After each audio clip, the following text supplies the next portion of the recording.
You don't need to fake it. You don't need to push, and you definitely don't need to close in 90 seconds. What if your next sales call felt like a real conversation, one that built trust, created clarity, and actually led to clients saying yes? Have you ever left a sales call thinking, well, at least I didn't sound too desperate, or worse, I didn't even ask for the sale because it just felt gross? If that's you, keep watching, because I'm about to share the exact 3-part framework I use in every sales call to sell with confidence and not be cringe. Hi, I'm Mark Hayward, host of Business Growth Talks, where I sit down with real entrepreneurs and unpack the strategies that actually work in the real world. I also run a podcast agency that helps business owners get booked on podcasters that drive visibility, credibility, and leads. And today I'm lifting the lid on how I sell those services without scripts, without pitches, or even closing with too much pressure. Here's the truth.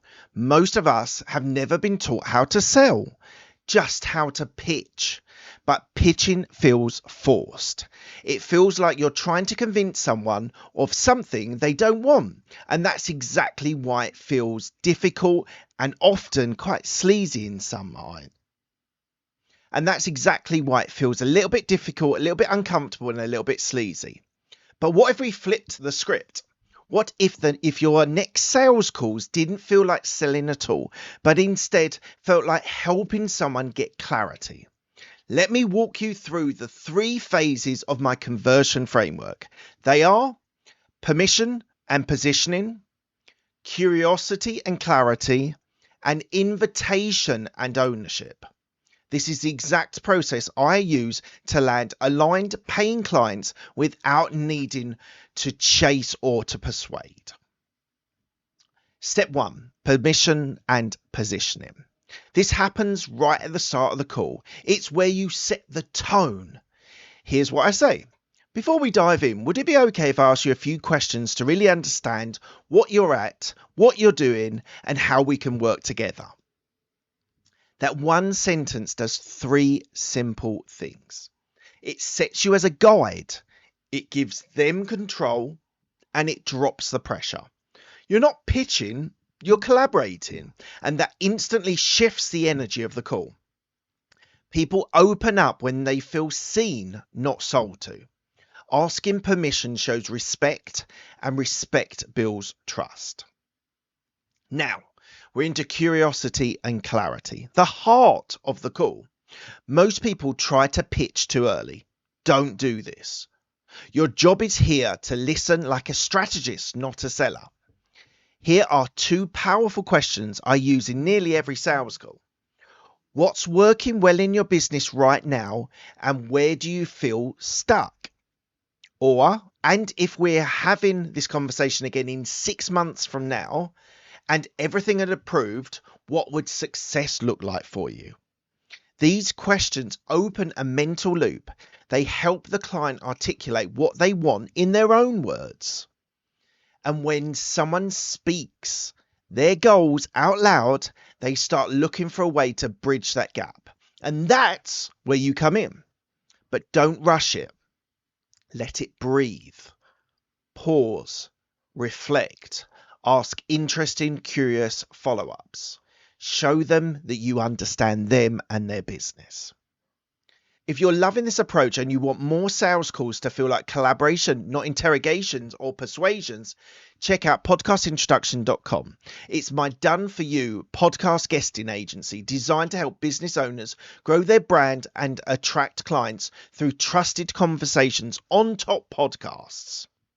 Now back to the framework. Step 3, invitation and ownership. Here's where most people mess up. They shift into pitch mode and start talking at the prospect. Don't do this.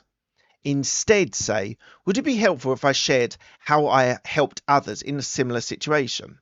This is pure gold because it's an invitation, not a pitch. They say yes. You outline your process, your offer, or your package through the lens of their problem. And when you're finished, you hand it back. What are your thoughts? No pressure, no pushing, just let them understand and take ownership of the decision. Now here's the mindset shift that changed everything for me.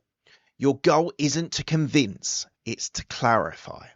When you take the pressure off yourself to make the sale and instead focus on seeing the client clearly, you'll naturally attract people who say, "This feels different. I want to work with you."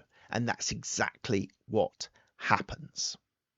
You've probably downloaded some version of the perfect sales script, and it probably sounds like someone else is reading it. Here's the thing. People can feel when you're misaligned. If your voice doesn't match to your vibe, they just won't buy. This framework lets you show up as you, authentic, confident, calm, and curious. That's what makes people lean into you. Selling is not about bothering someone. Selling is about being a service. If you're offering them something that really solves their problems. So stop thinking about closing and start thinking about clarifying. Because when you lead with empathy, truth, and authenticity, the right clients will thank you for showing up and being with them. So let's recap. Number 1, ask permission to guide the conversation. Number 2, get deeply curious about their situation. And number 3, invite them into the next step if it's right for them. I'd love to hear from you. What part of the sales call do you struggle the most with? And what would shift in your business if those calls felt more genuine and better conversations? Hit me down in the comments below. Right, let me share something very personal with you. Early on in my business, podcast introduction, I ran a sales call where I followed a script to the letter. I hit every single point and it still felt like fraud. Why? Because the words weren't mine and it showed. The people didn't buy, and honestly, I was relieved. That day, I threw the script out and started focusing on how I made people feel in an authentic, interesting, curious way to get my message across. Now, what about objections? You don't have to bulldoze them. You do just need to understand them. Say something like, "That's totally fair. What would you need to be true for this to feel like a clear yes?" No defensiveness, no pressure, just a human conversation about what matters to them. That approach alone has changed more outcomes than any tactic I have ever used when it comes to sales. And here's one bonus tip. The energy you leave behind after a call matters more than the pitch you made during it. Whether they buy or not, follow up with warmth. Send a short note, a voice memo, or something interesting like an article. Say, "I appreciated the chat today. Either way, I know you're on the right path." You'll be amazed how many people come back to you when the timing is right. And a little bit of sales is about timing of the client's time frame. So don't be too pushy. They might be the right client, but at the wrong time. So just think about that. These are long-term relationships you're wanting to have with these people. So don't push too hard or you'll turn people off. So there you have it.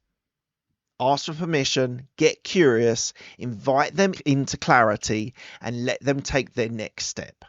If this video has shifted how you think about sales, please hit the subscribe button and share it with someone who hates selling.